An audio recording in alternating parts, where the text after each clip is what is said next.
목사님 별 얘기를 다 아시네요. 예수님 말씀하셨죠. 나의 양식은 아버지의 일을 하는 것이라고. 그래서 오늘 여러분과 함께 하나님 말씀 나누는 것이 저희 양식이고 든든한 생명 양식인 줄 믿습니다. 예, 3주 만에 다시 뵙는데요. 그동안 평안하셨습니까? 학교 선교학교 순서대로 잘 배우고 계십니까? 자신이 없으신가 봐요, 대답이. 예, 그래서 오늘은 지난번 시간에 드렸던 말씀들에 이어서 단기 선교를 준비하는 일들에 있어서 실제적인 부분들을 좀 나누고자 합니다. 그 전에 여러분 한번 숙제 검사와 같이 한번 말씀 여쭤보겠습니다. 여러분이 선교사임을 깨닫고 선교사적인 삶을 살고 계십니까? 선교지에 지금 나가 계신 타문화권 사역하신 선교사님들만이 아니라 저 여러분 모두가 구원받은 하나님의 백성이자 동시에 하나님의 사랑과 말씀을 전하는 선교사임을 깨닫고 우리의 일상이 선교적인 삶이어야 함을 말씀드렸는데 좀 선교적인 일상을 살고 계십니까? 그러시기를 길을 빌고 그러시리라 믿고 말씀 나누고자 합니다. 예, PPT 한번 주시죠. 지난번에 이제 하나님과 가위바위보 하는 것으로 시작해서 이제 다 하나님을 이기는 요령 아시겠죠? 네, 하나님은 늘 보자기만 내시니까 저희가 가위를 내면 이길 수 있습니다. 예, 다음 주시죠. 네, 그래서 선교가 무엇인가에 대한 질문들을 드리고 네, 다음 선교는 동양적인 개념에서 베풀선자가 주는 교훈은 만왕의 왕이신 하나님께서 행하신 일들 그분의 말씀을 아직 그것을 알지 못하는 자들에게 펼쳐 보여주는 것이다.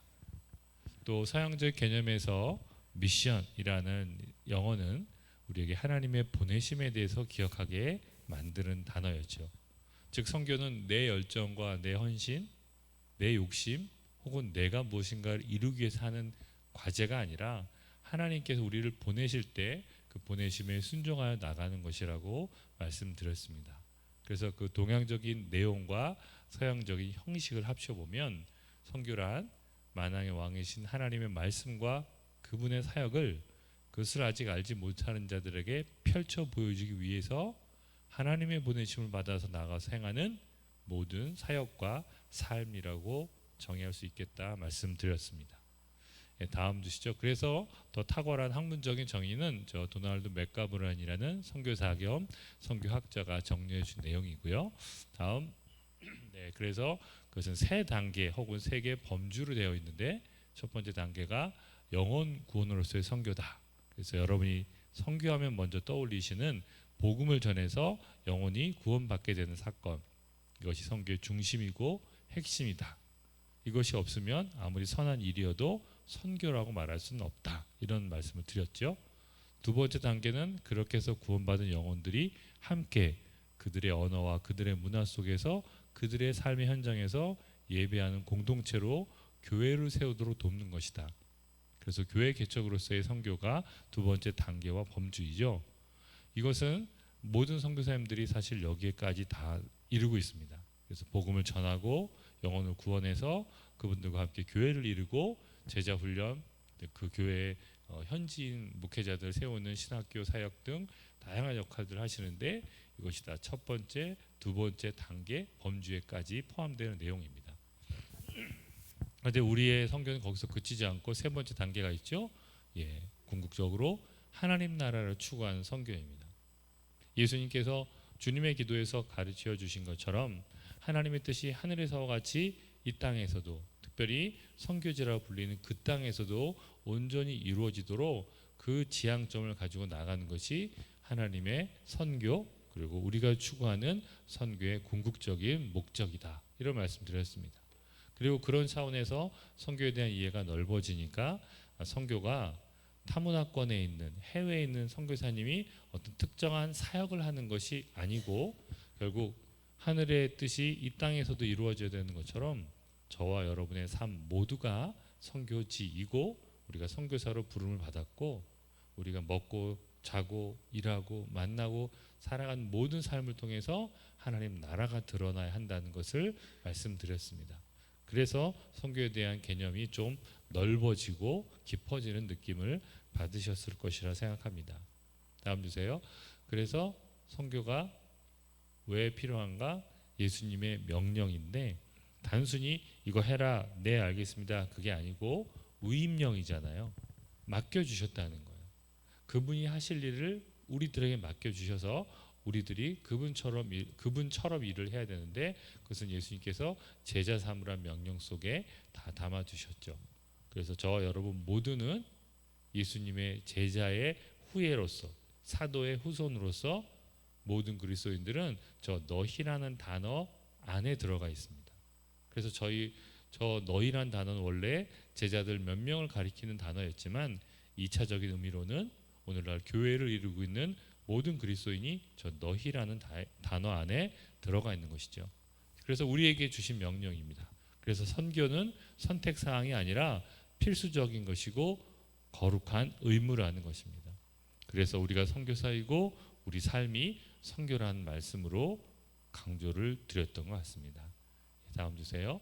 그래서 현대 선교학에서 요즘 강조하고 있는 것은 미셔널 라이프, 선교적인 삶, 일상 속에서의 선교가 무엇인가에 대한 고민들이 커지면서 선교의 지경이 넓어지고 있다 말씀드렸습니다. 계속해서 그래서 다시 그 앞에 질문들을 이 관점에서 새롭게 보면 선교사란 어떤 특정한 선교 사역을 하는 사람이 아니라 미션이 뭐죠? 보내심, 하나님의 보내심을 받은 사람이 선교사다. 그래서 저 여러분 모두가 하나님의 보내심을 받았죠. 가정으로, 일터로, 동네로, 관계 속으로. 그래서 저 여러분 모두가 선교사인 것이고 보내는 자와 가는 자의 구분. 선교사님들은 가는 선교사고 우리들은 보내는 선교사다. 아름다운 동역인 것 같지만 사실 보낸 선교사라고 말하면서 우리들 마음속에는 약간 열등감 내지는 자책감이 있지 않습니까? 난 더 헌신하지 못하고 이 땅에서 편리하게 잘 먹고 잘 살려고 선교지 나가지 못한 2등 크리스찬이야. 난 믿음이 부족해. 그런 자책이 들 수 있고 반대로 나가신 선교사님들은 우월감과 혹은 교만함에 빠질 수 있는 거죠.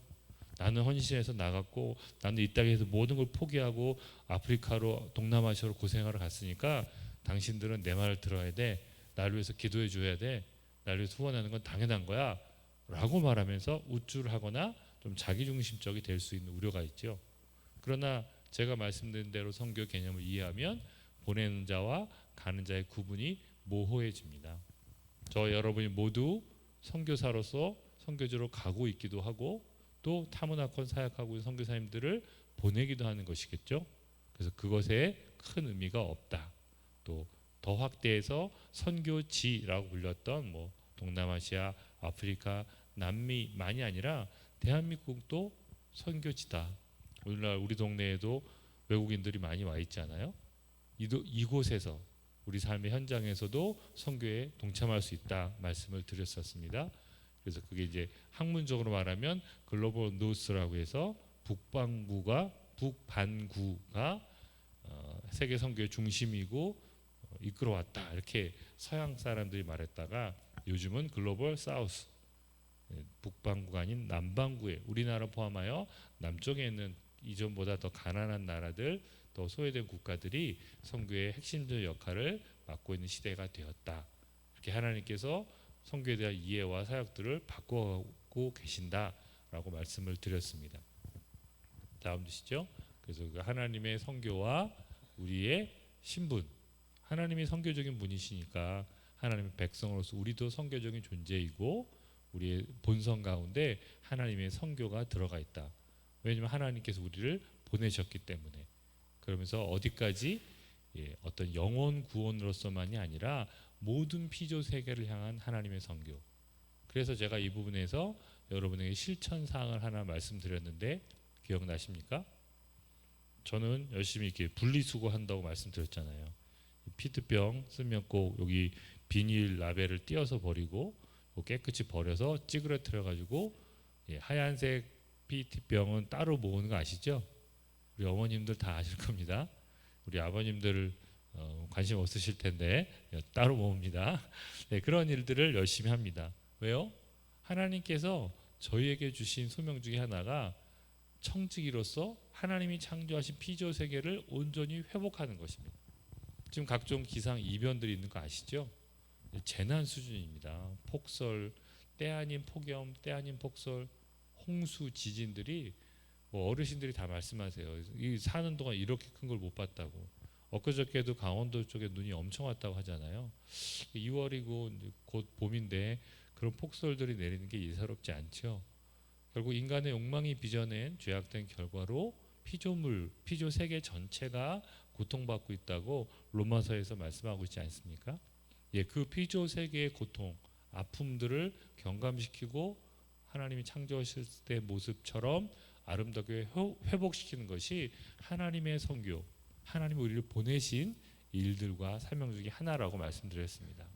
그래서 환경에 대한 신경을 더 쓰시고 자원을 아껴 쓰면서 더불어 사는 것들이 우리의 선교적인 소명일 수 있다라고 말씀드렸던 것 같습니다. 다음 보시죠. 그래서 이제 어렵지만 하나님의 선교는 하나님의 속성에 속한 거다.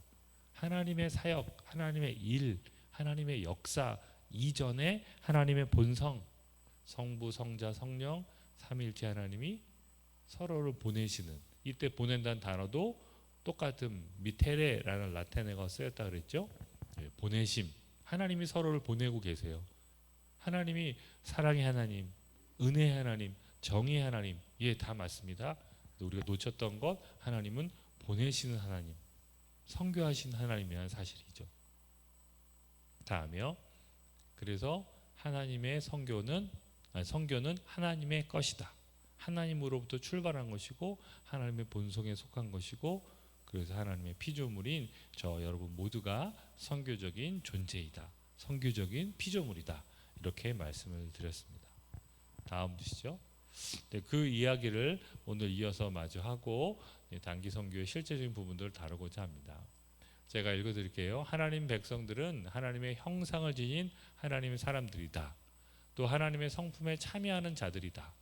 만약 하나님의 본성이 선교라면 그 성품에 참여하는 백성들은 당연히 선교적인 존재이다. 하나님이 성삼위 안에서 아들을 보내심에 선교 본성을 가지신 것처럼 하나님의 백성들과 그 교회는 보냄을 받은 자들, 즉 선교적 존재인 것이다. 예, 비슷한 내용인데요. 굵은 글씨로 놓은 이마고 데이라는 라틴어가 보이시죠? 제가 앞에서 말씀드렸던, 지난번에 말씀드렸던 것은 미시오 데이입니다. 데이라는 단어는 똑같아요. 즉 하나님의 보내심이었고, 오늘의 라틴어는 이마고 데이, 하나님의 형상입니다. 어려운 말씀일까봐 조심스러운데요. 이마고 데이, 하나님의 형상대로 지음받은 존재로서 우리가 미시오 데이, 하나님의 보내심을 받은 존재라는 사실입니다. 즉 우리가 하나님의 형상이라는 걸 잘 알고 계시죠? 근데 그것이 뭘까? 하나님의 형상? 그게 무슨 의미가 있을까? 뭐 신학적으로 이론적으로 아는 것보다 오늘 이야기 속에서는 하나님의 형상이란 곧 하나님의 보내심을 받은 존재다, 이렇게 설명할 수 있다는 것입니다. 하나님이 왜 당신의 형상대로 만드셨어요?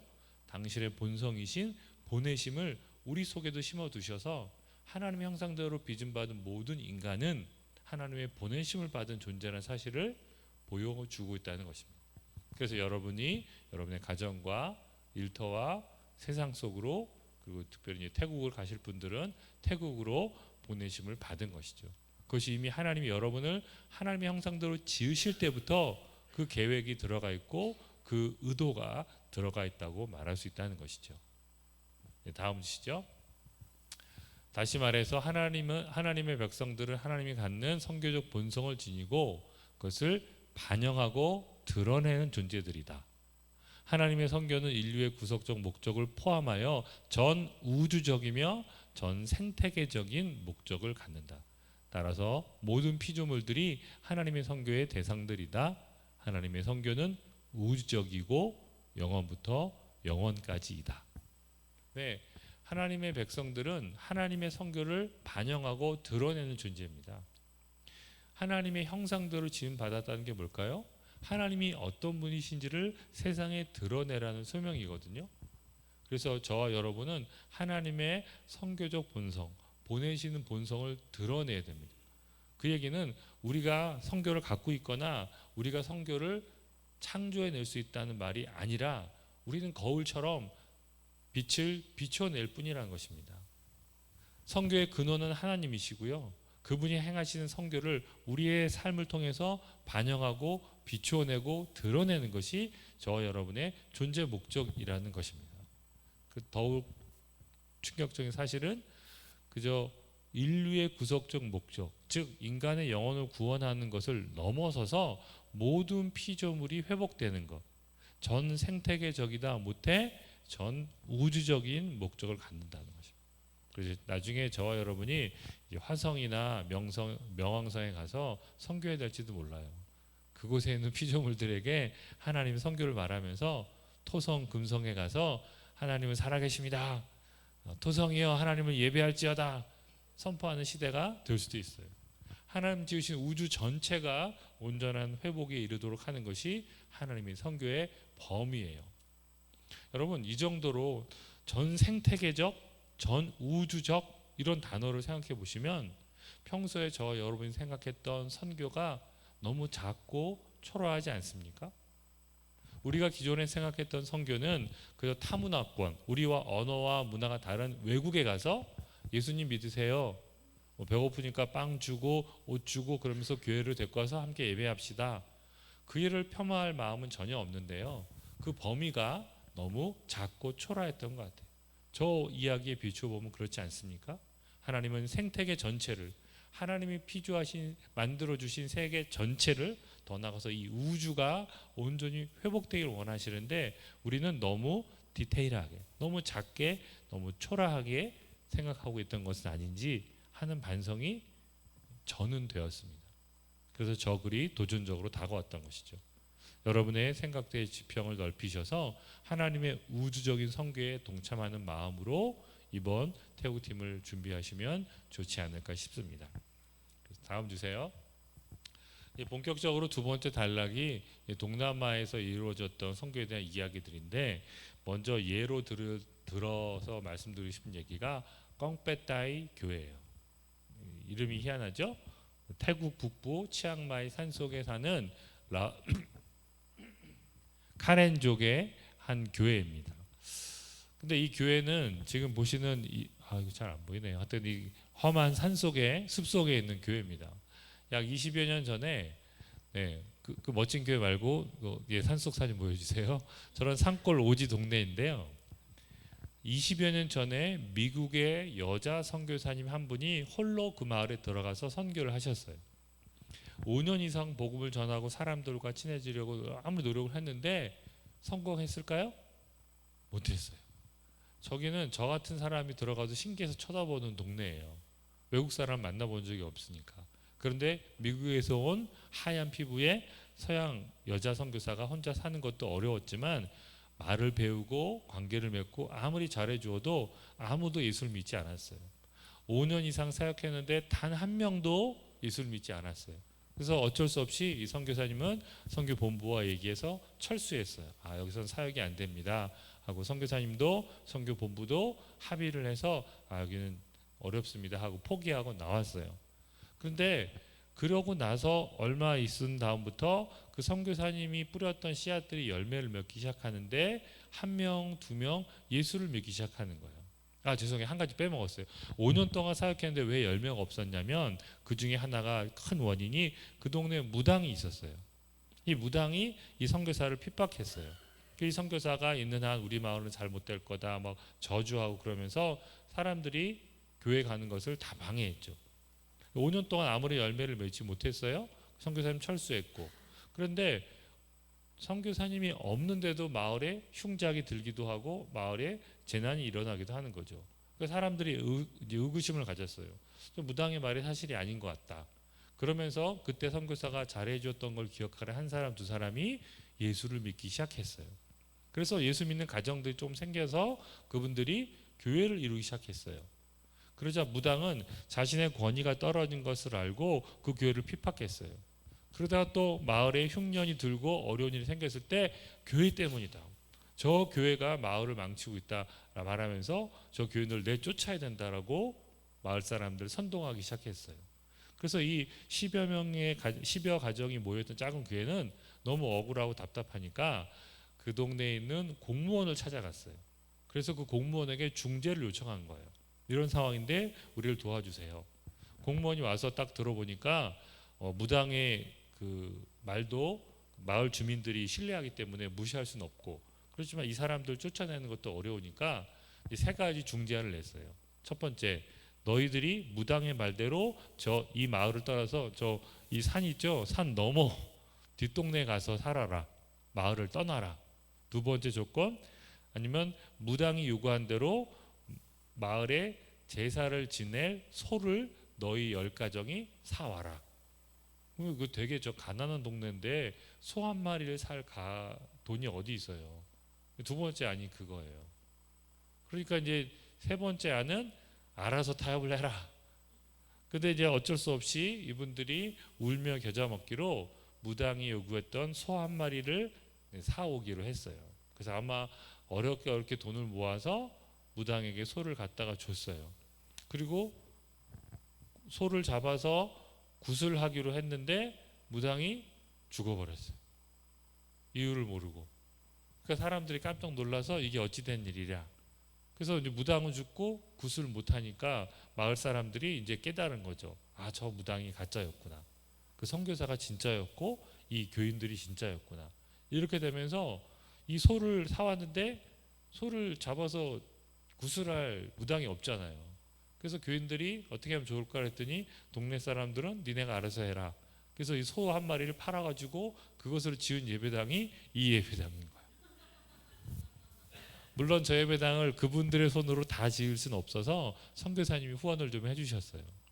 근데 그분들이 그렇게 해서 무당을 몰아내고 교회를 짓고, 그때 이제 제가 아는 선교사님과 연결이 되면서 그 선교사님 너무 감동을 받아서 본인들이 후원을 끌어와서 도와주면서 작지만 아주 예쁜 예배당을 건설하게 되었죠. 여러분, 이 이야기에서 중요한 것은 뭐냐면 그 여자 백인 선교사님이나 미국의 선교 본부는 그 마을 선교사역이 실패했다고 믿었어요. 그래서 철수했잖아요. 그리고 아무도 남아있지 않고 정말 실패한 것처럼 보였지만 하나님의 복음은 살아서 역사했어요. 언제? 하나님의 때에. 하나님께서 직접 역사하시고 열매를 맺어서 그 무당도 물리치고 그 억울하게 핍박당하던 교인들도 살려주시면서 예배당을 세울 수 있게 하셨고, 그 마을 사람들이 다 교회에 나오게 했어요. 제가 작년에도 여기 갔다 왔거든요. 그분들이 현지어로 찬양 부르면서 예배를 드리는데 굉장히 감동이에요. 저희랑 그 찬양이 되게 비슷한데 살짝 달라요. 이분들이 악보를 보실 수가 없고 다 이제 들어서 부른 노래다 보니까 저희가 하는 찬송가인데 좀 이상하네 이렇게 부르세요. 그리고 이제 저희한테 요청해서 설교도 하고 그다음에 간증도 하고 너무 좋아하시는 거예요. 그 아이들도 아주 예쁜데 나와서 예배 시간에 전 세대가 함께 예배 드리는데 너무 감동적이에요. 어렵고 힘든 상황에서도 이 예배당을 짓기 위해서 애쓰시는 분들인데, 이렇게 해서 그 밑에 이제 의자랑 이런 것들도 본인들이 마련하시고. 근데 요 옆에 가면 껑빼 느하라는 교회가 있어요. 같은 카렌족 교회인데 약간 서로 다른 그 부족이에요. 그러니까 아마 우리처럼 말하면 전라도 경상도 나누듯이 그 부족 가운데서 나눠지는데, 그 껑빼 느하 교회에 가면 예배당이 예쁘게 잘 지어졌거든요. 예배당 뒤에가 뭐가 있냐면 벽돌 찢는 기계가 있어요. 이게 뭡니까 그랬더니 교인들이 벽돌을 다 찍어서 예배당을 만들었다는 거예요. 이 카렌족 교회가 저한테 준 커다란 감동과 도전은 뭐냐면 이분들은 외부의 도움을 전혀 받지 않았다는 거예요. 그럼 돈이 어디서 났습니까? 이분들은 태국의 치앙마이가 태국의 두 번째로 큰 도시예요. 방콕 아시죠? 여기가 수도이고 제일 큰 도시인데 이제 북서쪽에 우리나라 말하면 평양 위쯤 되는 거기에 치앙마이가 있고, 거기서 차로 5시간 정도 가서 중국 국경, 미얀마 국경지대 가야 이 마을이 나타나요. 그러니까 이분들은 치앙마이 뭐 방콕은커녕 치앙마이도 가본 적이 별로 없어요. 근데 그 국경선에 있는 도시에 가서 청소하고 일용직 근로해서 받는 돈, 그걸 모아서 11조를 하시는 거예요. 그리고 11조들을 모아서 예배당 벽돌을 만들어서 쌓아 올리시는 거예요. 선교사님이 그 사실을 알고 제가 한국에서 얘기해서 한국 교회가 좀 도와주도록 하면 어떨까요? 이분들이 다 아닙니다. 우리 교회는 우리 손으로 짓겠습니다. 그래서 그분들이 몇 년 동안 벽돌을 실제 쌓아서 면적이 이 교회 반만 해요. 그 높이도 꽤 높고, 이 교회 말고 다른 교회도 비슷하게 언덕 위에다가 그런 정도의 규모의 2층으로 된 교회를 잘 지었는데, 그 교회는 저 지붕을 못 얹은 거예요. 벽돌을 쌓았는데 지붕을 얹을 돈이 없는 거예요. 그래서 어떻게 했어요? 몇 년 동안 지붕 없이 그냥 예배를 드렸어요. 비 오면 비 맞고 햇빛 비치면 햇빛 다 쬐면서 뜨거운 땡볕에서. 선교사님이 보다 못해 안타까우니까 그러면 제가 돈을 빌려드릴 테니까 나중에 갚은 걸 하면 어떨까요? 그래서 그 교회 성도들이 회의를 했대요. 이거 선교사님한테 돈을 빌릴 거냐 안 빌릴 거냐. 경론 끝에 가까스로 빌리자 이렇게 결론이 나서 선교사님이 또 한국교회에 요청을 해서 그때 2천만 원인가를 빌려줬대요. 그랬더니 이거보다 훨씬 큰 교회인데 지붕을 양철 지붕 비슷한 걸 얻는데 2천만 원이 들었대요. 2천만 원을 들어서 딱 예배당을 완성하고 이제 헌당 예배를 드려야 되는데 이분들이 2천만 원은 우리 것이 아니니까 헌당 예배 못 드린다. 어떻게 하죠? 또 일을 하는 거예요. 더 열심히 헌금하고 모으는 거예요. 그분들이 하루 노동해서 버는 돈이 얼마 되겠어요. 근데 그거를 11조하고 그거를 감성금 해가지고 또 꾸역꾸역 몇 년 걸려서 2천만 원을 모았대요. 그래서 그거를 선교사님 통해서 한국교회 빚을 갚고 그다음에 예배당 헌당식을 했다는 거예요. 너무 감동적이지 않습니까? 별로 감동을 안 받으시네요. 우리나라 교회들도 옛날에 다 그러셨잖아요. 산 위에다가 예배당 짓느라고 벽돌 짓고 다 그런 마음으로 지으셨죠. 이분들 그래서 자치, 자전, 이 3자 원칙에 맞는 그런 교회를 짓고 있어서 너무너무 아름답고 훌륭한 교회예요. 가보면 정말 너무 불쌍할 정도로 어렵게 사시는 분들이거든요. 제가 일부러 그런 사진을 안 갖고 왔는데 그냥 1층은 돼지가 살고 강아지가 살고 닭이 살아요. 거기 가운데 나무로 된 계단이 있고 위에 올라가면 나무 판자대 깔아놓은 방이 있어요. 그 방 한구석에 까맣게 부엌을 마련해서 거기서 밥을 끓여서 드시는 거예요. 너무 안타깝고 저희가 왔다고 막 닭 잡아주는데 닭이 그 동네 최고의 요리거든요. 근데 너무 안타깝고 불쌍해 보이고 막 그런 분들인데 이분들이 얼마나 신실한 분들이냐면 그렇게 도시에 나가서 일해서 번 돈으로 11조에서 교회를 세운 정도만이 아니라 신학교를 세워서 선교사님들이 강의를 해주시는 신학교에 교회 지도자들을 보내잖아요. 근데 목회자가 어떻게 선출되는지 아십니까? 그냥 저희처럼 손 목사님 저처럼 시험 봐서 들어가는 게 아니고 이 교회 가운데서 교인들이 추천을 해서 보내는 거예요.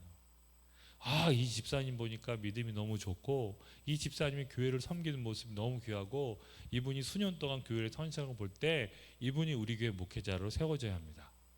그래서 교인들이 추천을 해가지고 신학교를 보내고 이 신학교에 가는 교육비가 들잖아요. 학비.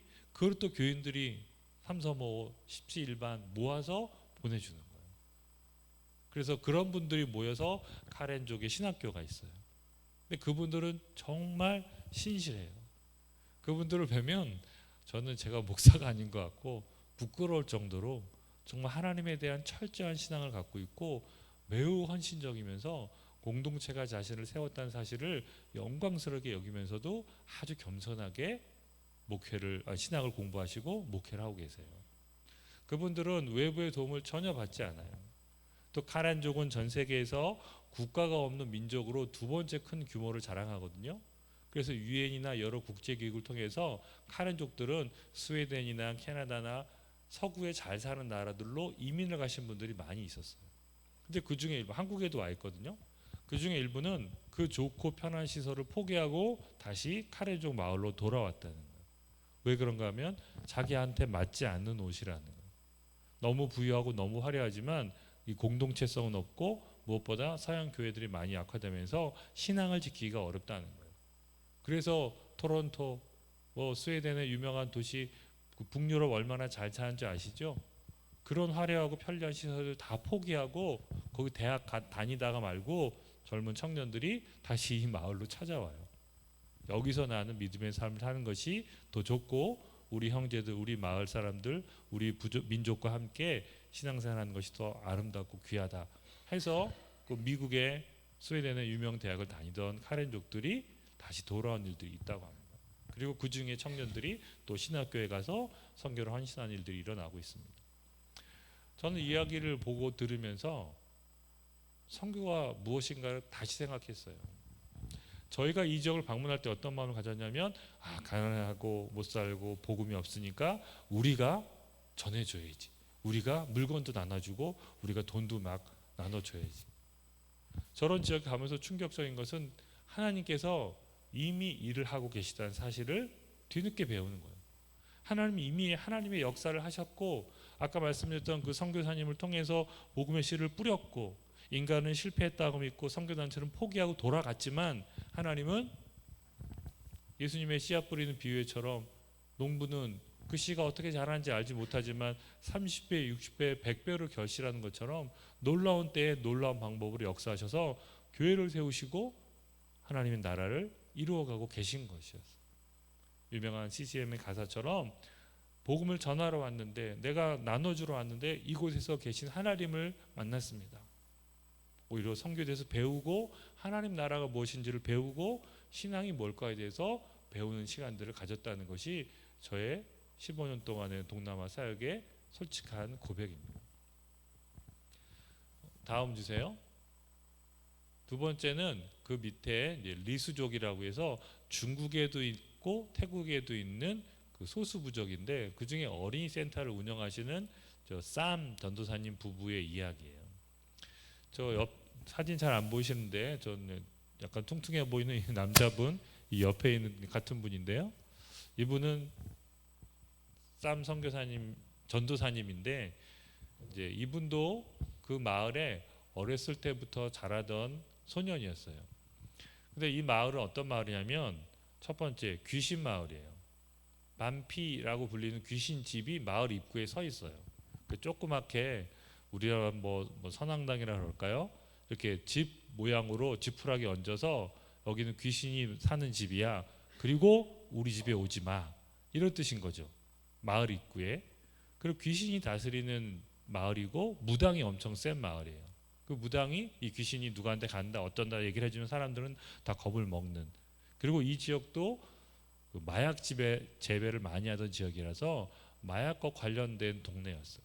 그래서 아빠는 마약 때문에 교도소 가 있고 엄마는 집을 나갔고 그래서 아이들만 남겨진 그런 경우들이 많아서 이분들이 하는 사역이 바로 그런 어린이들을 데려다가 교육시키고 밥 먹이는 사역을 하시는 거예요. 그런데 이분들이 이 불모지 같은 동네에서 어떻게 예수를 믿게 되었을까 물어봤더니 이 쌈 전도사님이 어렸을 때 비슷한 일이 있었어요. 자기 동네에 선교사가 들어와서 20년 동안 사역을 했는데 역시 선교사님들이 포기하고 큰 땅덩어리만 남겨둔 채 철수한 거예요. 그래서 아무도 이 동네는 예수를 믿지 못하는구나 하고 선교사님 철수했는데 그 중에 한 소녀였던 이 쌈 전도사님이 예수를 믿고 복음을 전하기 시작했던 거예요. 그런데 이 지역이 리수족이라고 해서 중국에 있는 소수민족과 같은 족이거든요. 근데 저 여자분은 중국에 있는 리수족이에요. 근데 저분 여기를 왜 왔냐? 자기는 태어나서 리수족 하면 모두 다 크리스찬인 줄 알고 있었어요. 자기가 태어난 동네에서 만나는 모든 사람들은 다 예수를 믿는. 리수족은 옛날에 허슨 테일러라든지 이런 유명한 초대 선교사들이 복음을 전해서 지금 100여 년째 예수를 믿는 그런 민족이거든요. 그러니까 자기 머릿속에 리수족? 그러면 다 예수 믿는 거야. 근데 나중에 나이가 들어서 보니까 저 밑에 태국이란 나라에 가면 우리랑 똑같은 리수족이 있는데 예수를 모른대. 이 사실을 깨닫고 충격을 받은 거예요. 그리고 이 여자분이 헌신을 해서 리수족에서 중국의 운남성 쿤밍 그 밑에 있는 성에서부터 이 태국 북부에 있는 리수족 마을 시동엔까지 걸어서 왔다고 합니다. 그 몇천 킬로를 혼자 처녀의 몸으로 산 넘고 물 건너 혼자 걸어서 이 마을 왔어요. 뭘 갖고 왔을까요? 저 쌈 전도사님의 이름과 주소 하나 딱 종이에 들고. 그리고 이 쌈 전도사님 놀란 거죠. 이 사람 누구야? 이게 왜 왔어? 물어보니까 그런 얘기를 한 거예요. 그래서 두 분이 딴따단딴 결혼을 하시고 이 아이를 키우는 사역자로 헌신한 거예요. 이 선교사님은, 아니, 여자 전도사님은 자신의 민족의 복음화를 위해서 자기가 운남성에서 편하게 지내던 삶을 포기하고 걸어서 여기를 찾아오신 분이고, 이 쌈 전도사님은 자신의 종족들이 예수를 믿지 못하는 걸 안타까워서 어른들은 도저히 안 된대요. 지금도 어른들은 예수를 한 명도 안 믿는데요. 근데 저 아이들만 엄마 없고 아빠 없고 마약 팔러 가고 뭐 도시에 가서 뭐 하느라고 집 비운 그 집에 아이들을 데려다가 먹이고 입히고 성경 가르치면서 전도하고 있는 거예요. 그렇게 해서 이 마을에 이런 학교가 세워지고, 학교는 아니죠, 뭐 방과후 학교, 뭐 우리로 말하면 그런 정도인데 사역을 하고 있고, 또 저희 그 선교사님이 그 건물을 지을 수 있도록 도와주고 재정을 지원해서 먹이고 입힌 사역을 하고 있습니다. 이 두 가지 사건이 저에게 보여준 공통점은 하나님의 일하심이었어요. 제가 지난번에 말씀드린 것처럼 우리가 헌신해서 우리의 열정과 우리의 노력, 우리의 엄청난 프로젝트, 우리의 많은 돈, 우리의 재능이 선교 사역을 가능한 것이 아니라, 인간은 실패한 현장에서, 선교사는 철수한 마을에서 하나님은 선교를 일으켜 내셨어요. 선교의 주체가 누구신지를 극명하게 보여준 두 가지 사건입니다. 저는 동남아 선교를 하면서 이런 일들을 여러 번 들었어요. 우리의 계획이 무너진 그곳에서 하나님은 당신의 뜻을 이루셨고, 우리가 실패했다고 돌아간 그곳에서 하나님은 30배, 60배, 100배의 결과를 이루어내시는 분이에요. 그래서 우리는 겸손해야 합니다. 한국이 좀 잘 산다고, 한국의 의료가 발달하고 한국의 기술이 좋다고 해서 우리가 우쭐한 마음으로 야, 니네 불쌍하니까 우리가 주는 거 먹어, 우리가 주는 거 그냥 받아, 이것은 선교가 무엇인지를 전혀 모르는 처사입니다. 오히려 저분들이 얼마나 신실하게 하나님을 만나고 저분들의 믿음을 지키면서 저분들의 공동체를 잘 세워가고 있는지 배우려는 자세로 갈 때 정말 큰 은혜를 받을 수 있고 새롭게 하나님을 만날 수 있다고 저는 감히 증언할 수 있습니다. 제가 그랬습니다. 제가 어설프게 선교를 배우고 어설프게 선교 경험이 있다고 가서 이렇게 저렇게, 아, 이분도 이렇게 해야 되지 않아요? 아, 여기는 뭘 필요하지 않아요? 아, 우리가 뭘 도와줄까요? 이런 자세로 갔었던 제가 큰 충격을 받고 많이 회개하고 겸손의 눈물을 흘렸던 적이 여러 차례 있었습니다.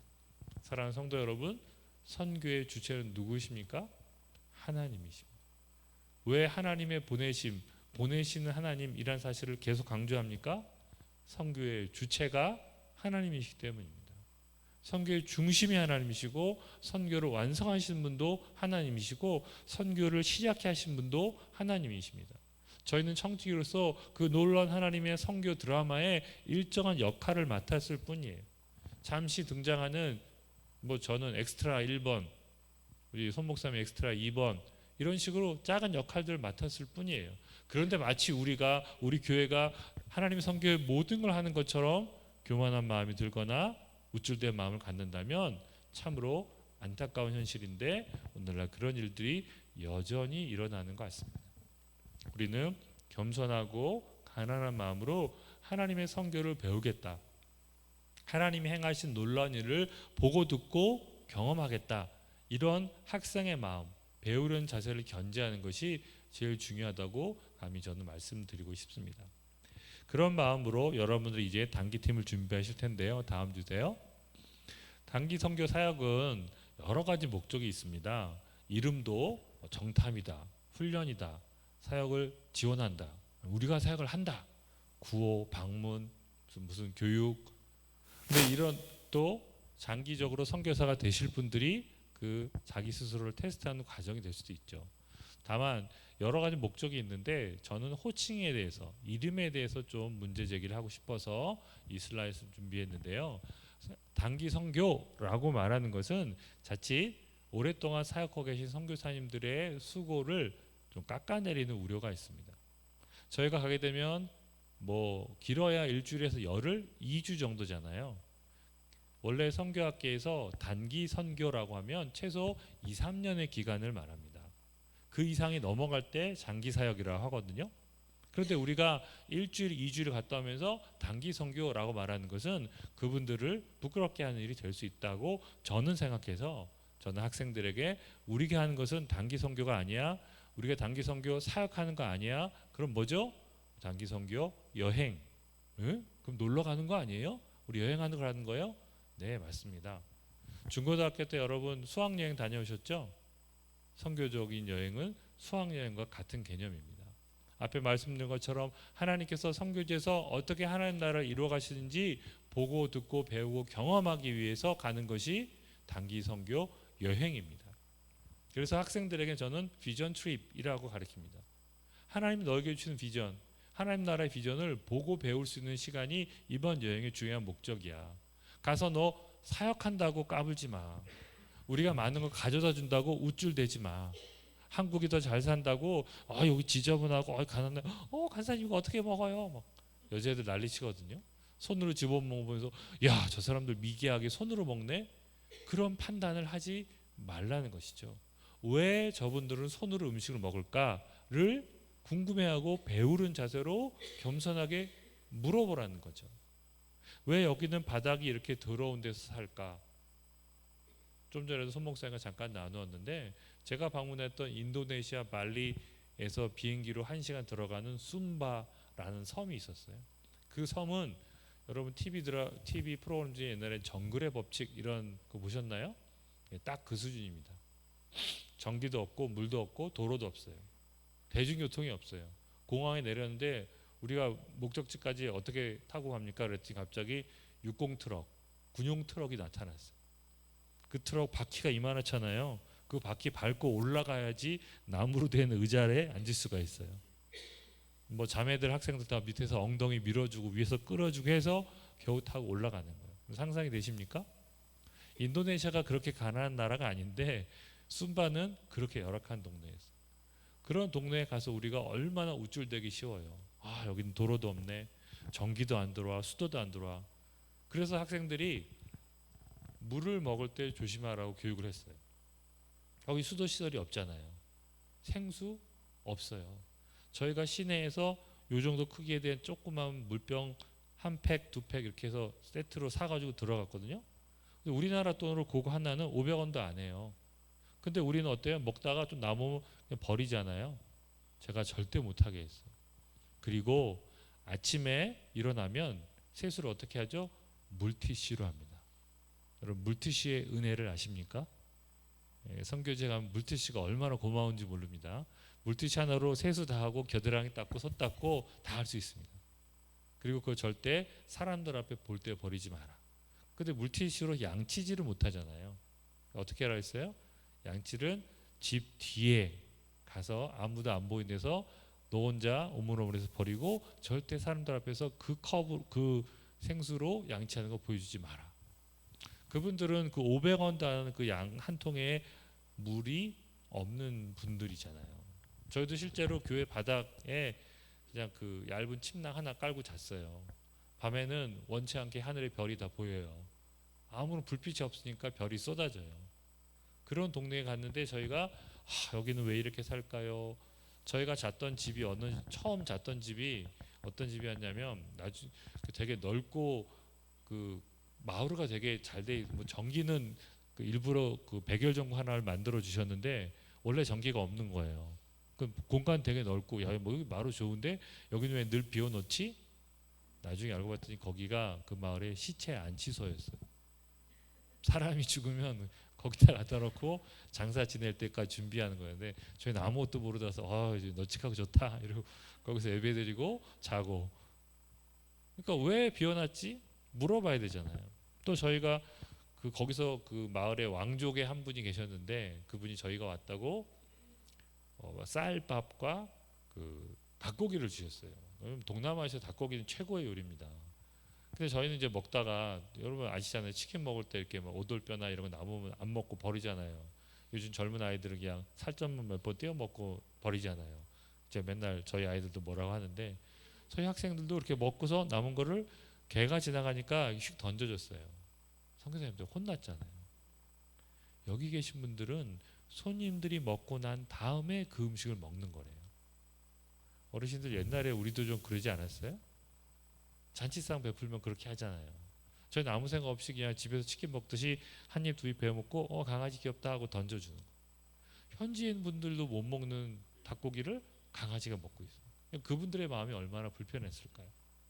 왜 그분들은 강아지를 그렇게 키우고 왜 닭고기를 강아지 주면 안 되는지 우리는 배워야 되잖아요. 우리의 문화와 우리의 습관, 우리의 생각을 기준에 둔 상태로 저분들을 판단하게 되면 다 비난하고 정죄하는 마음, 그리고 내 속에는 교만한 마음이 차오릅니다. 그러나 그것을 내려놓고 왜 이럴까? 왜 다를까 생각하면 배울 것들이 많고 거기서 하나님이 우리에게 주시는 귀한 교훈들이 있을 것입니다. 그래서 저는 갑이 제안하기 여러분들이 하는 일들을 단기 선교 사역 내지는 단기 선교 여행이라고 부르시면 좋지 않을까 싶습니다. 다음 주세요. 그래서 단기 선교 여행을 갈 때 여러분이 몇 가지 기대하고 준비할 것들이 첫 번째, 내가 하는 일보다 하나님이 하시는 일을 주목하라는 거예요. 우리는 특히 준비 과정에서 뭘 준비해야 되지? 라고 생각되면은 우리 어머니들 특별히 꼼꼼하신 분들이 많아서 뭐 반찬 김치부터 해서 뭐 오징어, 젓갈, 뭐 김은 몇 개 준비하고 라면에 과자에 고추장이 필요하대. 다 좋은데 그렇게 하다 보면 하나님이 우리를 위해서 준비하신 일이 뭘까에 대한 관심이 사그라지는 거예요. 현지에 갔을 때도 마찬가지입니다. 우리가 준비한 사역, 이거 부채춤 보여줘야 돼. 태권도 시범 해줘야 돼. 애들을 페이스 페인팅 해줘야 돼. 하면서 그런 사역들은 열심히 하는데 하나님이 지금 우리를 통해서 이 마을에 어떤 일을 하고 계시지? 이것을 묻는 관점을 잃어버리기 쉬워요. 그럼 뭐가 되죠? 선교가 아니라 봉사가 돼요. 저는 봉사를 나쁘다고 말하는 것은 아닙니다. 그 일은 선교일 수 없다는 얘기예요. 똑같은 비슷한 예가 있는데 영락교에서 세운 방글라데시 치타공에 병원이 하나 있습니다. 근데 그 병원 운영할 의사들이 없어서 계속 비어있는 상황이었고 저희 팀들과 연결이 돼서 저희 팀 의사들이 방문해서 진료를 하기로 했어요. 그런데 선교사님이 저희 팀의 규모를 보더니 깜짝 놀라시면서 걱정하는 거예요. 와, 이 많은 사람들이 재울 호텔도 없고 이거 어떻게 먹고 자고 다 하시지? 그래서 제가 무슨 말씀이세요? 그랬더니 아니 전에 왔던 의료팀들은 다 시내 호텔에서 머무시고 아침에 이렇게 출근하듯이 와서 진료하시고 오후 서너 시 되면 또 퇴근하셔서 쉬시고 뭐 수영하시다가 그러다가 일주일 진료하고 가셨다는 거예요. 근데 이 선교사님은 의료 선교팀을 처음 맞아본 분이니까 다 그렇게 하는 건지 아시고 저희 팀이 한 30명 됐거든요. 근데 그 팀은 의사 6명인가 4명인가 왔었대요. 의사는 4명이고 하여튼 다 해서 6, 7명 되는 팀이었대요. 그러니까 그분들 그렇게 왔다 갔다 하셨다는 거예요. 그래서 저희는 학생들도 있고 의사들도 있고 하니까 팀원이 30명쯤 됐어요. 그러니까 이분이 고민을 하는 거죠. 30명을 다 재울 호텔이 이 동네에 없는데. 그래서 제가 말씀드렸죠. 저희 팀은 호텔에서 자지 않습니다. 저희는 같은 컴파운드 안에서 자고 먹고 같이 생활합니다. 그리고 아침에 큐티하고 저녁에 예배 같이 드립니다. 낮에 진료 같이 하고 오후에는 마을 탐방하러 구석구석을 다닙니다. 왜 이렇게 얘기했을까요? 앞에 있던 그 교회 팀은 어떤 거죠? 여기에서 진료하시던 의사 선생님들이 거기 가서 진료하신 거예요. 그거 나쁜 건 아니죠? 귀한 거잖아요. 그때 그러면 그분들은 이 마을이 어떤 마을이고 하나님이 방글라데시 치타공에서 어떻게 역사하시는지를 볼 기회가 많을까요? 적을까요? 없다고는 할 수 없겠지만 별로 많지 않았을 것 같아요. 그분들을 절대 부정적으로 말하는 거 아닙니다. 그분은 진료 봉사를 하신 거예요. 근데 저는 학생들에게 그렇게 말하지 않았어요. 우리는 하나님께서 행하신 일을 보러 간다. 그래서 진료가 중요한 매개체가 되지만 그 전과 후에 우리는 하나님의 일을 배우러 간다. 그래서 저희 진료실 중에 하나는 기도실이 있었어요. 내과, 외과, 소아과, 치과, 한방, 그리고 그 옆에 기도실. 그래서 저희 닥터들은 처방전에 써요. 기도. 그러면 이 사람은 그러니까 인도한 친구들이 데리고 저한테 와요. 그럼 저랑 2명 친구들이 기도해 주는 거예요. 왜 오셨어요? 어디가 아파요? 물어보고 통역해주면 같이 손 얹고 기도해 주는 거예요. 여러분, 뭐가 다를까요? 한국에서 하던 진료를 그대로 행하시는 것은 소중한 일이지만 선교는 아니라고 생각합니다. 하나님께서 그들 가운데 행하신 일들을 볼 수 없기 때문에. 저희 팀은 진료가 중요하긴 했지만 진료 전후에 그 마을과 그 동네를 이해하기 위해서 그 마을 보건소도 가봤고요. 마을 사람 집에도 들어갔어요. 제가 큰 실수를 할 뻔한 게 바로 그 방글라데시 치타공이었어요. 너무 가난하고 최저 생계비 이하로 살면서 영양 실조가 많았어요. 선교사님한테 물어봤죠. 아니 선교사님, 여기 옆에 보면 바나나도 있고 망고도 있고 이렇게 막 부지기수 먹을 게 많은 나라인데 왜 영양실조에 걸립니까? 이해가 안 되는데요? 제가 약간의 힐난하듯이 물어봤어요. 선교사님 웃으면서 뭐라 그래요? 목사님, 이 마을에서는 바나나 한 송이 사 먹을 돈이 없는 사람이 많아요. 상상이 되십니까? 가족은 엄청 많은데 바나나 한 송이 살 만한 돈이 없는 가족 집들이 많다는 거예요. 제가 충격을 받았어요. 왜냐하면 그날 아침에도 저는 망고를 이렇게 산처럼 쌓아놓고 먹었거든요.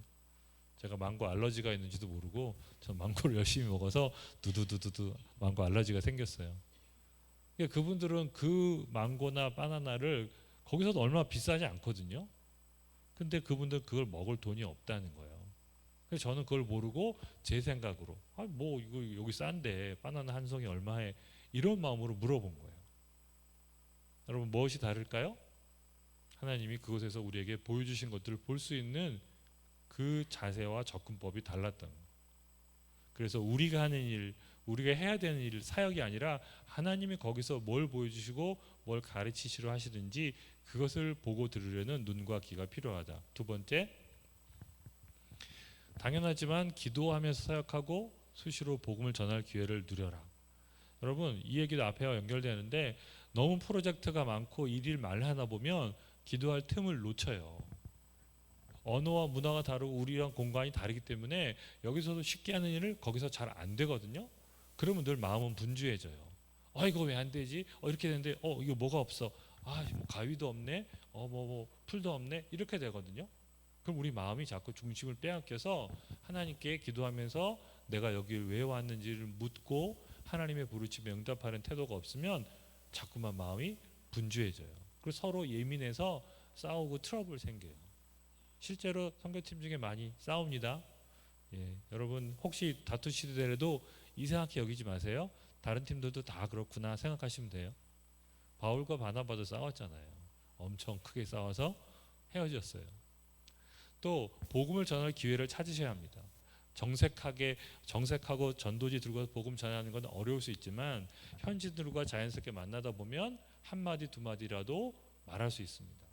그래서 제가 손 목사님한테도 말씀드렸는데 현지어를 간단하게 배워가세요.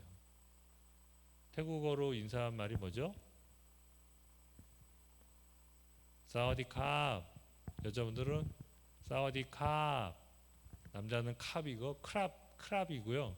여자는 카 이렇게 끝나요. 중요한 건 안녕하십니까가 사와디캅, 사와디캅. 고맙습니다. 코쿰캅, 코쿰캅. 이런 말들과 함께 하나님은 당신을 사랑하십니다. 이런 말들을 현지어로 배워서 수시로 그분들의 복음을 전해주세요. 여러분 상상해 보세요. 외국인이 우리 마을에 왔는데 한국말로 안녕하십니까? 저는 미쿡에서 온 제임스입니다. 얼마나 여러분 마음이 열리세요? 와, 저놈 봐라. 한국말 하네? 신기하네? 그분들의 마음의 벽을 열 수 있어요. 그래서 짧은 태국어 그 동네 말을 배워서 연습해 가세요. 여러분 긴 몇 개월 동안 연습하면 충분히 할 수 있어요. 대화는 못하지만 내가 하고 싶은 말 한마디 두마디 전해주면 그분들한테 주는 임팩트는 엄청날 수 있어요. 다음 주세요. 한 명의 영혼에게 예민하고 관계를 맺는 데 예민하셔야 합니다. 다시 일들에 파묻히지 않고 그 일을 하면서 만나는 아이, 그 동네 아이, 동네 사람, 도와주시는 분들, 그분 한 분 한 분에게 하나님 무엇이라 말씀하시는지를 캐치낼 수 있는 영적인 민감함을 유지하셔야 돼요. 현교제에 가면 여러분 설교의 은혜를 많이 받으십니다. 저의 경험이에요. 똑같은 원고를 가지고 설교해도 국내에서 제가 설교할 때 맨날 졸던 녀석들이 선교제 가면 설교하잖아요. 엄청 은혜 받아요. 간사님 오늘 설교 너무 좋았어요. 막 그래요. 왜 그럴까요? 본인들이 각성하는 거예요. 선교지에 가면 더 예민해져요. 그런데 예민해지기 때문에 서로 싸우기도 하고 긴장이 일어나서 갈등을 겪어요. 근데 그 예민함을 영혼에 대한 예민함으로 바꾸시고 관계에 더 관심을 가지세요. 사람과의 관계, 현지인과의 관계, 현지 사역자의 관계, 그리고 먼저 우리 팀, 우리 식구들과의 관계를 더 깊이 있게 하는 것이 중요합니다. 팀의 하나됨이 없이는 사역은 아무 의미가 없습니다. 멋지게 사역하고 와서 돌아와서 대판 싸우고 깨지는 팀들 많이 봤어요. 거기선 참죠. 그런데 거기서 참았던 걸 국내에 돌아와서 폭발하면 난 절대 태국 안 가. 난 이제 저 인간이랑 절대 태국 같이 안 가. 이렇게 돼요. 여러분 중요한 것은 영혼이고 영혼과의 관계입니다. 다음이요. 한 지역에 집중하고 현지 교회나 기관과 관계를 맺으라. 또 관계입니다. 한 지역에 집중하라. 그래서 제가 손 목사님께 말씀드렸는데 여러분 가시게 되면 저의 제안은 5년은 계속 가시라는 거예요. 그 지역에. 그래서 5년이면 그 지역의 변화가 보일 듯 말 듯 할 겁니다. 그때 평가하셔야 돼요. 우리 교회가 이 지역을 계속 돕는 것이 의미가 있나 없나. 5년 동안 한 지역을 계속 가야 그분들이 너무 반가워 고마워. 근데 내년에 또 오세요. 근데 안 와. 그럼 마음의 상처를 받고 마음을 닫아버려요. 여러분도 막 갔을 때는 우리 내년에 꼭 올게 했는데 돌아오면 여러 가지 일들 때문에 못 가거든요. 안 가거든요. 애초에 가실 때부터 우리는 5개년 계획 이렇게 해서 선교사님과 잘 협의해서 그 마을에 어떤 부분을 도울지 5년 계획을 짜서 뭐 마을의 입구에 페인트 칠을 해준다. 그럼 여기 내년에는 여기 내후년 여기 이런 식 계획을 가지고 가셔야 돼요. 더욱이 우리의 계획이 중요한 게 아니라 현지에 있는 교회, 현지 사역자, 현지 기관, 현지 공동체와 연결을 해서 그분들의 필요를 파악하셔서 그분들이 원하는 걸 해줘야 돼요. 우리 집에 떡이 많으니까 너네 다 떡 먹어. 외국 사람들 떡 싫어해요. 물컹물컹 씹히는 거를 안 좋아하거든요. 근데 나한테 떡이 많아. 그러니까 넌 무조건 떡 먹어야 돼. 이건 바람직한 접근이 아니에요. 현지인들이 뭐가 필요한지, 현지에서의 가장 큰 어려움이 뭔지를 파악해서 우리가 최대한 거기에 맞춰볼게 라는 것이 중요해요. 저희 같은 경우는 현지의 병원, 의료기관과 관계를 맺습니다. 여러분 저희 팀 얘기를 살짝 해드리는 게 도움이 될 수 있을지 모르겠습니다. 의료 선교를 하는 팀이잖아요. 그러면 처음 떠오르는 게 뭐예요? 진료를 하는 거예요. 줄을 서시오 해가지고 쭉 줄을 서서 들어오면 이제 한국 의사랑 외국 의사랑 통역을 통해서 환자 보고 약 처방해서 약국 가서 약 받아가세요 하는 거잖아요.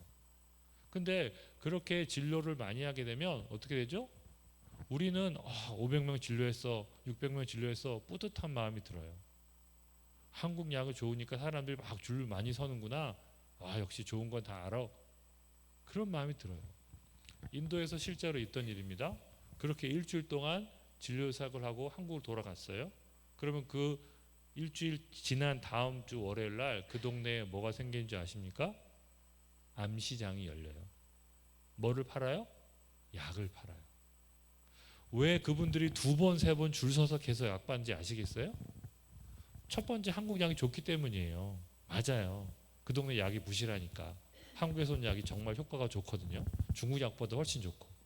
두 번째 이유가 더 실제적인데 그 동네는 최저 생계비 이하로 사는 분들이에요. 하루 생활비가 1달러가 안 돼요. 우리 돈으로 1,000원, 1,500원이 안 돼요. 근데 한국에서 갖고 약 하나가 몇천 원 하잖아요. 3달러, 5달러 해요.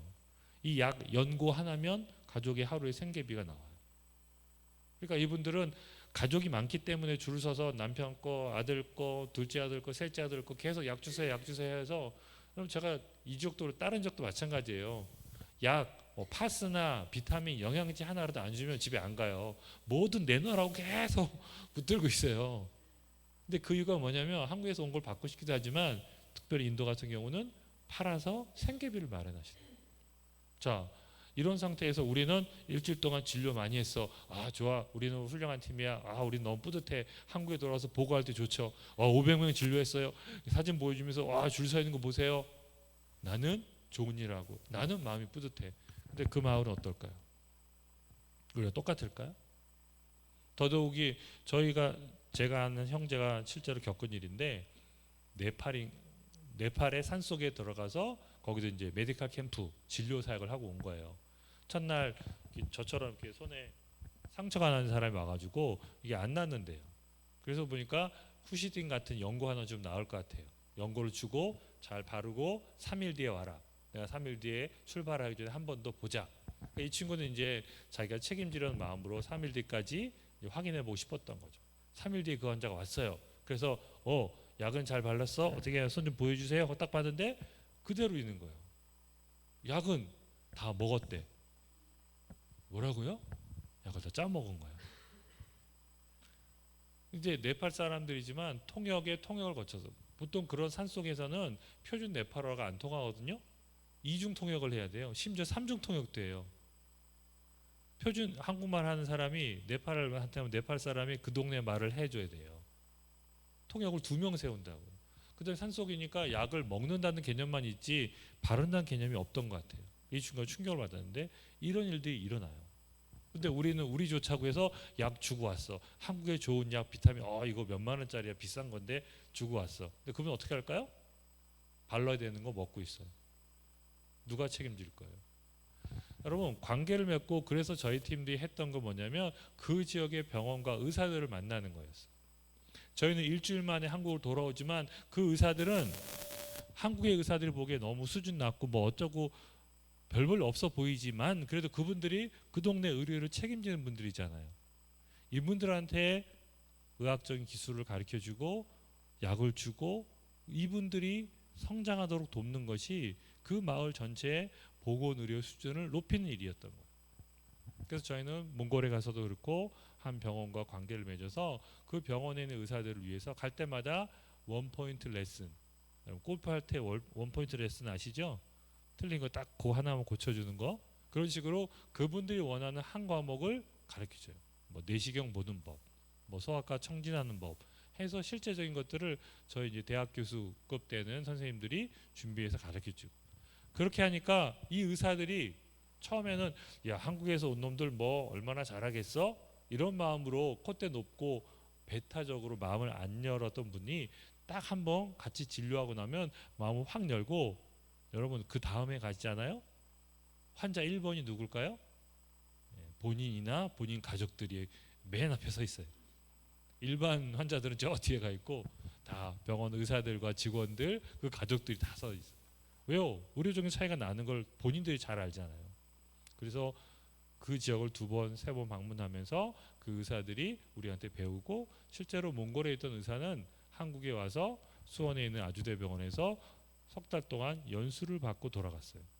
저희 팀은 그렇게 해서 그 현지에 있는 의사가 성장하도록 도와주는 거죠. 저희는 보조적인 역할을 하는 거예요. 이게 선교적으로 전략적으로 옳다는 것이거든요. 그래서 한 지역을 5년 동안 가시되 그 지역의 중요한 기관들과 공동체와 연결을 하셔서 그분들이 성장하고 그분들이 그 지역 사회를 잘 섬길 수 있는 방안이 뭘까를 함께 고민하는 관계지향적인 사역이 중요하다고 말씀드리고 싶습니다. 다음. 내부적으로 여러 팀들이 서로 존중하고 또 독립적인 사역을 할 수 있도록 해야 합니다. 저희 같은 경우 그런데 진료하는 팀이다 보니까 진료팀이 제일 중요하고 나머지 팀들은 덜 중요한 것처럼 여겨지기도 하거든요. 교회에서도 마찬가지일 거예요. 엄정교회가 주로 하는 사역이 있으면 그 주된 사역을 하는 팀은 중요하고 뒤에서 양식팀, 밥 해주는 사람들은 별로 안 중요한 것처럼 여길 수도 있어요. 운송팀, 물건 들고 나르고 물건 챙겨준 사람들은 그냥 힘센 청년들이 하면 되지 이런 마음이 드실 수 있어요. 그러나 각자의 은사가 다르고 역할이 다른데 그 팀들이 서로를 존중해야 팀이 하나 되고 그래야 그 팀이 장기적으로 발전할 수가 있습니다. 또 각자의 사역, 각자의 역할들을 존중하고 독립적으로 사역할 수 있도록 따로 또 같이 하는 사역들을 팀 내에서 계속 만들어가는 것이 좋을 것 같습니다. 마지막으로 기록, 보존, 전달. 이제 다음 주세요. 어려운 영어로 그냥 이거는 CPR이라고 들어보셨죠? 심폐소생술. 네, 그 정도로 중요하다라고 해서 여러분이 하셨던 기록을 이건 손 목사님 때문에 말씀드렸는데 자세히 기록을 남기고 그것을 잘 저장을 해놨다가 다음 팀에 전달을 해주세요. 그래서 5년 동안 그 기록을 계속 쌓아 놓으시면 여러분만의 소중한 자료가 되어서 이후에 다른 지역, 다른 사역을 할 때도 많은 도움이 됩니다. 실제로 한국 교회가 제일 약한 게 데이터베이스를 만드는 거예요. 매뉴얼을 만드는 거예요. 그래서 여러분 그런 것들을 교회 나름으로 잘 해놓으시면 여러분이 선도적인 교회가 되어서 주변의 다른 교회들에게도 좋은 자료를 전해주고 나눠주고 노하우를 전수해줄 수 있을 것입니다. 이 얘기는 단회성으로 끝나면 안 된다는 거죠. 기록을 남겨서 5년 이상은 계속 운영을 하고 5년 차가 끝났을 때 평가해 보는 겁니다. 과연 우리가 이 사역을 계속할 필요가 있을까? 이 지역에 우리 교회가 적합할까? 그 교회 우리 교회 문제는 뭐고 지역의 문제는 뭐고. 그래서 아닌 것 같다. 그럼 다른 지역을 찾아볼 수도 있고요. 맞다. 계속하는 게 좋다. 그러면 또 10년째까지는 계속 밀어붙이는 거죠. 그런 전략들을 가지고 접근하셔야 된다는 생각이 들어서 길게 말씀드렸습니다. 다음 주세요. 참여하시는 개인들에게 드리고 싶은 말씀입니다. 첫 번째, 팀의 하나됨을 위해서 헌신해라. 은연중에 제가 자꾸 강조했는데 그 팀의 하나됨에 대해서는 전에 제가 유기성 목사님 말씀드렸었나요? 유기성 목사님 앞에 오셨던 선교사님 부부가 서로 뜻을 같이 하지 못했기 때문에 유기성 목사님이 선교사 파송을 해주지 않으셨다는 이야기입니다. 결국 팀이 가서 하는 일은 뭐죠? 태국에 있는 현지인들과 하나님을 화목하게 하는 것이고 하나 되게 하는 것이에요. 예수님의 십자가가 뭡니까? 하늘과 땅이 만나게 되는 거잖아요. 예수님의 십자가는 하늘과 땅을 화목하게 하신 사역이고 하나 되게 하신 사역이에요. 우리도 작은 예수가 되어서 엄정교회 팀은 예수님처럼 그 땅을 하나님과 화목해 하는 일들을 위해서 가시는 건데 하나님 앞에서 우리가 먼저 하나 되지 못한 상태로 어떻게 그분들을 하나님과 하나 되게 하시겠습니까? 그래서 팀 훈련 준비 과정이 매우 소중합니다.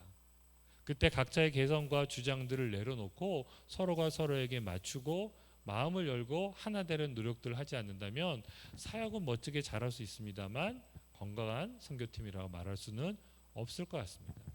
우린 각자 생각이 있고 개성이 있고 경험과 지식이 있잖아요. 그러나 팀, 리더를 중심으로 하나됨을 이루기 위해서 기꺼이 내 것을 내려놓고 포기할 때 아름다운 팀으로 사역하게 될 것입니다. 초지일관 가장 중요한 것은 내가 우리 팀의 하나됨을 위해서 뭘 어떻게 해야 될까? 때론 뭘 양보하고 뭘 포기해야 될지 혹은 뭐를 나서서 적극적으로 사역을 해야 될지를 잘 분별하시면 좋겠습니다. 두 번째, 기도와 예배. 당연하게 보이지만 선교지 가면 시차도 발생하고 덥고 힘들고 하니까 기도나 예배를 안 하거나 형식적으로 하는 경우들이 있습니다. 근데 저희 팀 같은 경우는 아침에 말씀 묵상하는 시간을 꼭 갖고요. 그때 이제 뭐 어르신들은 새벽 기도 하셔도 좋을 것 같아요. 그때가 선선한 시간이거든요.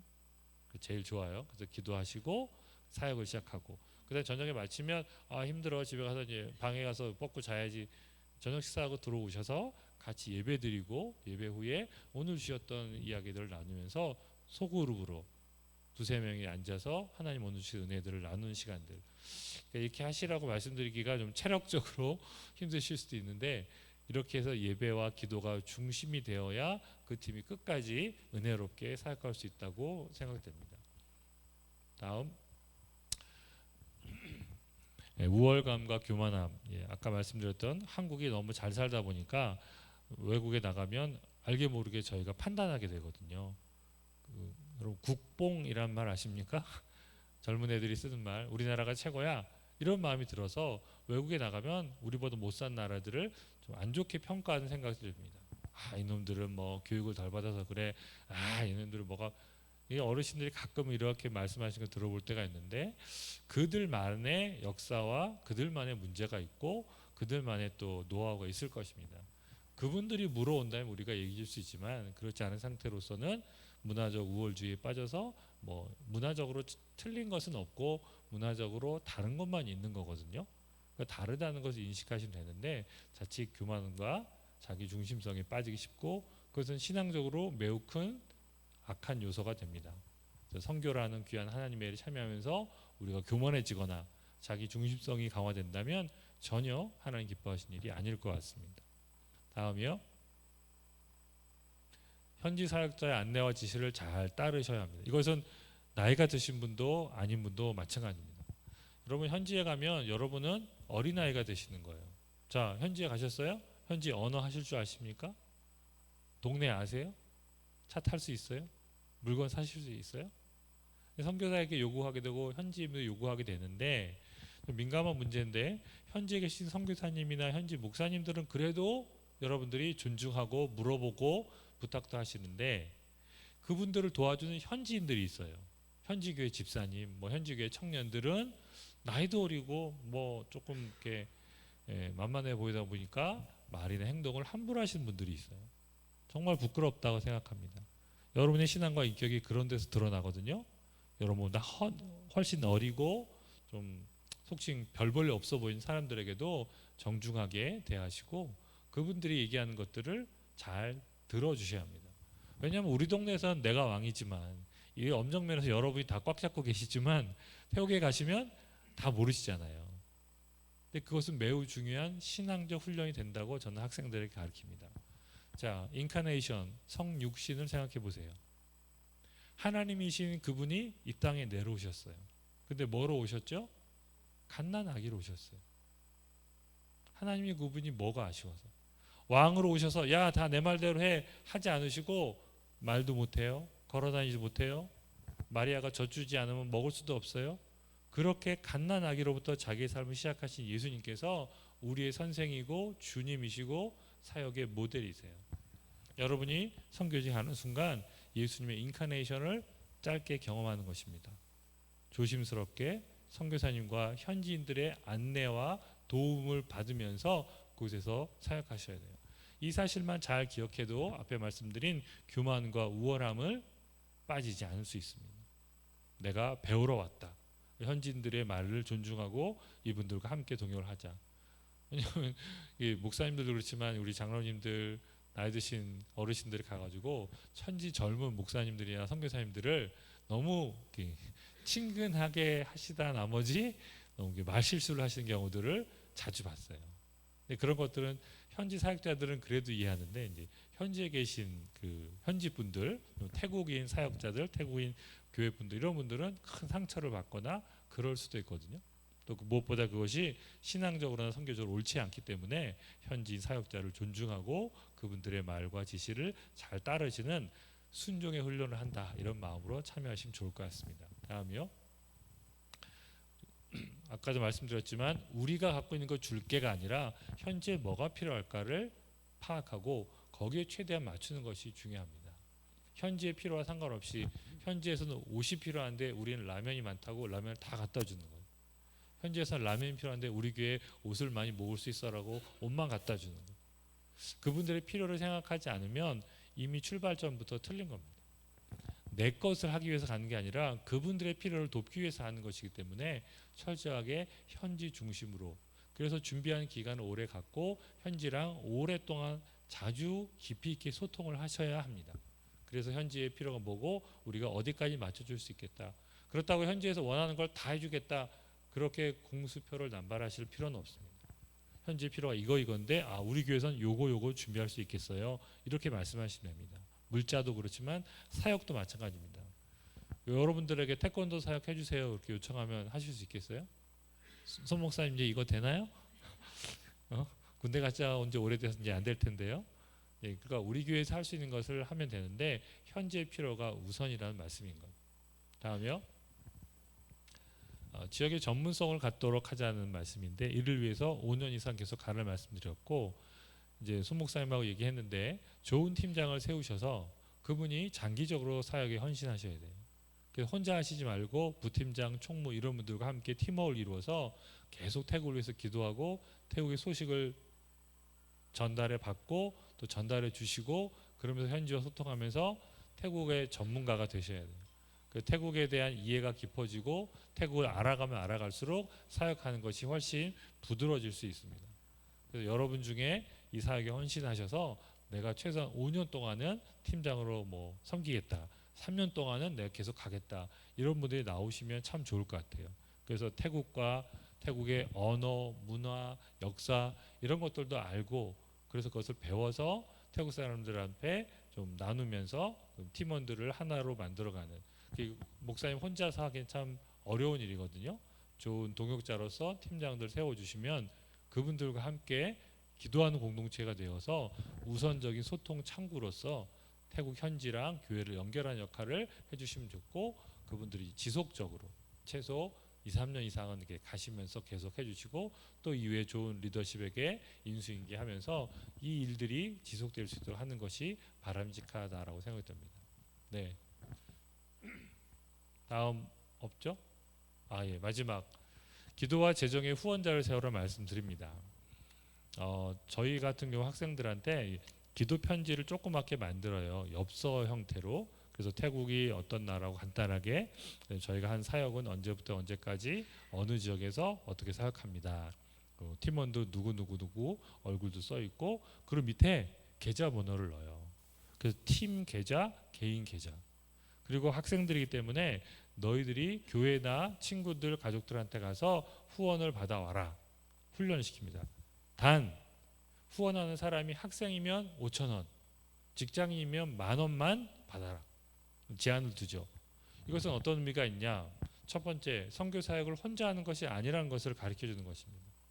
이 친구가 가면서 청년부에게 요청하는 거죠. 야, 나 이번에 태국 가는데 날 위해서 기도해줘. 5명에게 부탁합니다. 그럼 이 5명의 친구들이 5,000원씩 냈잖아요. 그럼 이 친구가 태국 갔다 올 동안 5명 기도할까요, 안 할까요? 안 할 수도 있지만 돈을 낸 사람은 안 낸 사람보단 더 기도합니다. 큰 부담이 안 되긴 하지만 자기가 돈을 냈기 때문에 더 마음이 갑니다. 그리고 돌아와서 이 친구가 보고하는 거죠. 여러분도 돌아오신 보고서랑 후기 같은 거, 후기집 만드실 텐데 그걸 그 친구에게 또 나눠주면서 5명에게 기도해 줘서 고마워, 후원해 줘서 고마워, 너 덕분에 이렇게 사역하고 왔어. 마지막 내년에 네가 가. 그럼 내가 너 위해서 기도해 줄게 하는 거죠. 여러분 주변의 가족이나 다른 교우들에게 꼭 기도의 제목들을 정리해 주셔서 나눠주세요. 그리고 재정 요청도 하세요. 내가 당신 대신해서 태국 가니까 당신 날 위해서 후원해 라고 당당하게 요청하세요. 선교는 혼자 하는 것이 아니라 하나님의 공동체가 하는 것이기 때문에 온 교회가 참여하는 것입니다. 태국에 놀러 가는 것도 아니고 개인적인 이유로 가는 거 아니잖아요.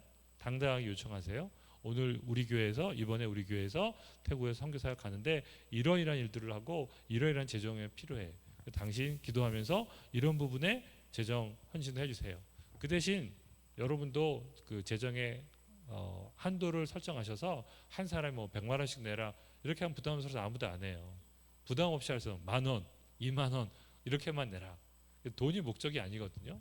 재정은 따로 모금을 하시고 마련해야 될 것이고, 기도의 동역자를 만드시고 그분들한테 그 기도 제목을 주면서 나올 때까지 계속 기도해야 돼 요청하시는 거죠. 돌아오면 그분들한테 기도해서 고마운데 이렇게 됐어 얘기해 주시면서 내년에 같이 가자, 아니, 내년에 네가 가면 내가 기도해 줄게, 이렇게 해서 선교 동원을 일으키는 것입니다. 하나님의 선교가 전파되어서 더 많은 분들이 하나님의 선교에 참여할 수 있도록 하는 일들이 이 작은 단기팀 통해서 일어날 수 있습니다. 그래서 엄좋게 모든 식구들이 뭐 몇 년 내에는 다 한 번은 태국에 갔다 오는 거죠. 서로 돌아가면서 팀장과 주요한 분들은 계속 가시고 여러분들은 다 한 번씩 가셔서 현장을 보고 선교사님도 돕고 현지인분들과 소통하는 일들이 일어날 수 있도록 기도와 재정의 후원자, 다른 말로 하면 그분들이 동역자예요. 제가 지난번 말씀드린 것처럼 우리는 태국 팀으로 가는 선교사, 그분들은 기도하고 재정 후원하는 보내는 선교사, 그 역할들을 나누어 맡는 것입니다. 또 내년 되면 내가 보낸 선교사, 너는 가는 선교사. 그래서 선교에 동역자를 세워가는 과정입니다.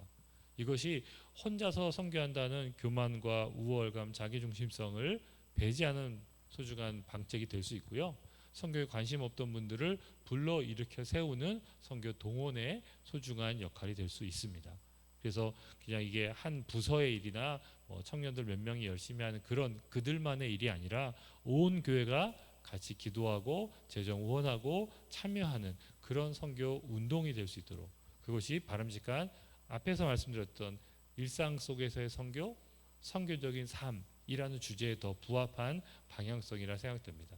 그래서 단기팀은 열심히 홍보를 하시고 가기 전에 바자회도 하시고 기도회도 하시고 이런 식으로 선교학교나 선교 특강을 불러서 더 많은 분들에게 이 사역을 전하고 나누면서 함께 태국 선교를 할 수 있도록 사람들을 이렇게 세우는 것이 좋을 것이라 생각이 됩니다. 제가 준비한 내용은 여기까지인 것 같습니다. 긴 시간 들어주셔서 감사하고요. 뭐 이렇게 편하게 질의응답하기에는 좀 어려울 것 같은데 나중에 혹시라도 질문 있으시면 손 목사님 통해서 간접적으로 전해주시면 제가 또 최선을 다해서 답해드리도록 하겠습니다. 네, 지난번 시간과 또 이번 시간까지 저의 부족한 얘기를 들어주셔서 감사하고요. 제가 잠시 기도하고 마치도록 하겠습니다. 우리를 보내신 하나님, 선교하신 하나님을 새롭게 배웁습니다. 부활하신 후 처음 말씀하셨던 내가 너희를 보낸다는 그 음성을 따라 오늘도 우리 삶의 현장과 특별히 태국으로 우리를 보내신 하나님께서 이 귀한 시간들 하나님의 선교에 대해서 생각하고 듣고 고민하며 나눈 시간 갖게 하시니 감사합니다. 작고 연약한 무리들이지만 하나님 손에 들려질 때 오병이어의 기적처럼 위대하고 놀라운 하나님 나라의 역사를 보게 될 줄로 믿습니다. 오래전부터 계획하신 놀라운 섭리 가운데 엄정교회 선교팀을 준비하게 하셨사오니 이 발걸음 친히 인도해 주시고 하나님께서 예비하신 여호와 이레로 준비해 주신 놀랍고 아름다운 은혜를 맛보며 돌아와 하나님께 영광 돌리는 귀하고 복된 일이 일어나도록 인도하여 주시옵소서. 부족한 종이 여러 가지 나누었는데 인간적인 실수와 연약함들은 십자가의 은혜로 감춰 주시고 오직 성도들에게 필요한 이야기, 엄정교회에 필요한 이야기만 잘 남을 수 있도록 역사하여 주시옵소서. 선교하신 하나님, 엄정교회를 통해서 이루어가실 위대한 선교를 기대합니다. 홀로 영광 받으시옵소서. 감사하며 예수님의 존귀한 이름으로 기도드리옵나이다. 아멘. 감사합니다. 네, 귀한 강의 감사합니다. 네.